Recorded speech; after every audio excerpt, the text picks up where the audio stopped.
Important things you need to learn before World War. The future is coming, and if you're in the military, that means a return to the wars of the past, where troops fought in large armies and task forces for bits of land on far-flung battlefields. Patrols will have to deal with enemy surveillance at all times. One of the worst things for the average Joe on the ground will be avoiding an enemy's persistent surveillance. Near-peer rivals have a blanket of drones, satellites, and electromagnetic sensors that will spot Marines and soldiers in their radio transmissions. Patrols will have to attempt to avoid detection when possible, but be ready to move quickly and often even when the enemy is looking.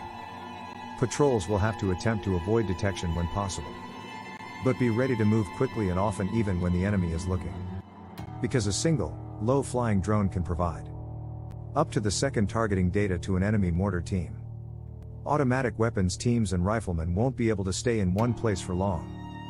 Every firefight will become a multi-dimensional slugfest within minutes. In World War II, Korea, and Vietnam, U.S.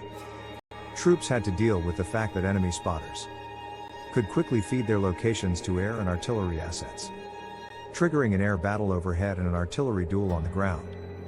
Any fight larger than a couple of squads duking it out will likely see an air battle develop overhead and an intense duel to jam the opponent's communications in the electromagnetic spectrum.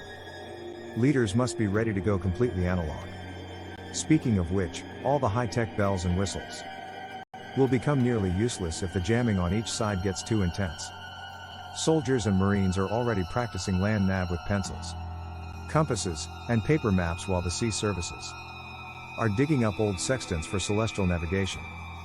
Headquarter companies will now need to plant their antennas far from the operations center so that missiles which hunt electromagnetic transmissions won't home in on communication arrays and wipe out the command team. Cooperation between branches will be more challenging and essential. All this will make it harder for the different military services to talk to one another, but they have to be able to coordinate quickly, since ubiquitous sensors and fast-moving weapons mean that forces in trouble need help in seconds to survive. Marines fighting ashore at the next Battle of Guadalcanal can't wait for Chesty Puller to get to the ships and personally direct naval artillery. Medics and physician assistants will have to treat patients for hours or days in the field on their own.